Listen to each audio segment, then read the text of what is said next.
A single flawless crocodile skin can be worth more than a brand new car, not as a handbag, just the raw salted hide before it ever touches a designer's workshop. So how does a prehistoric reptile become the most coveted leather in the luxury world? And who really controls this crocodile empire? Most people only see the finished product, a small glossy bag sitting under bright lights with a 5 or even 6-figure price tag.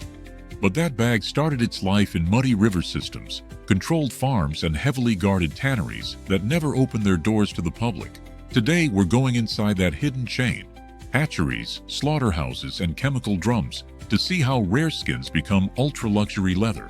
If you're into seeing how status is actually manufactured, hit subscribe so you don't miss what the brands don't advertise. The story begins not in Paris or Milan, but in humid, mosquito-filled breeding farms in places like Australia, Southeast Asia, and parts of Africa. Here, crocodiles are no longer just wild predators, they're inventory.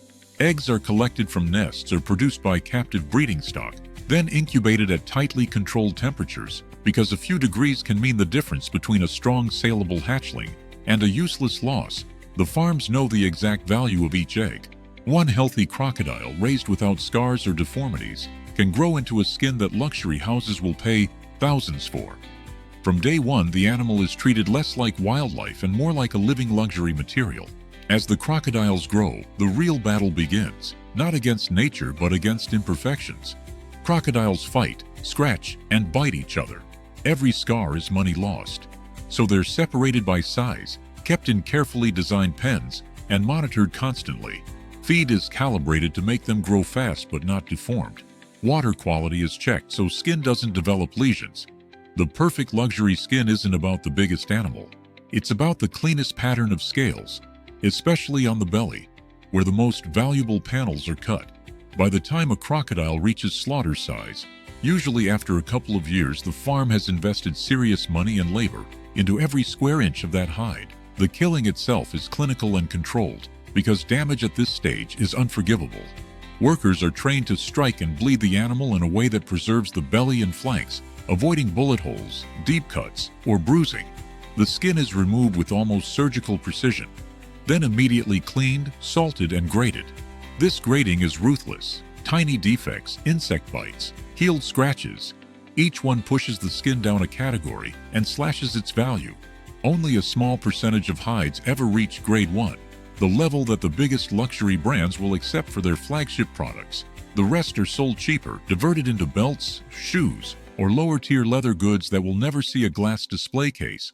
From there, the salted hides travel to specialized tanneries, often in Europe, where the real transformation happens. First, the skins are rehydrated and limed to remove hair, fat, and any remaining tissue. Then comes tanning, a chemical process that stabilizes the collagen fibers so the skin doesn't rot. For crocodile, tanneries use extremely precise recipes, combinations of chrome salts, synthetic tannins, and oils, because any imbalance can leave the leather too stiff, too weak, or unevenly colored. After tanning, the hides are shaved to a uniform thickness, thinner than a coin, dried under tension so they don't warp, and then dyed. Getting a perfectly even color on a crocodile belly with its natural pattern of scales and pores is so difficult that some tanneries are considered strategic assets by major fashion houses. The final finish is where expensive leather becomes ultra-luxury.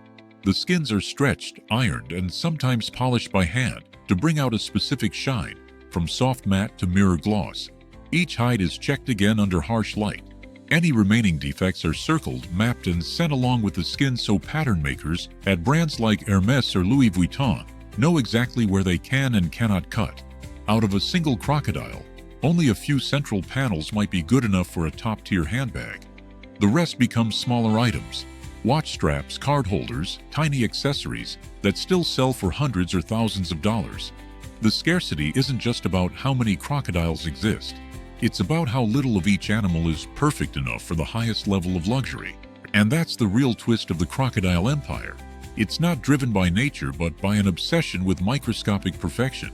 Every step, from the temperature of an egg to the angle of a knife cut, from the pH of a tanning bath to the gloss of a final polish, is designed to feed a market where a single visible flaw can kill a sale. The animal is just the starting material.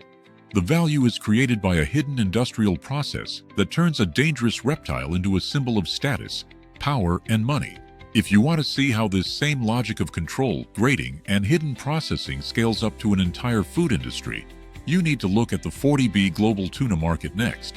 It's the same invisible machinery, just underwater and much bigger. Click over to that story and I'll meet you there.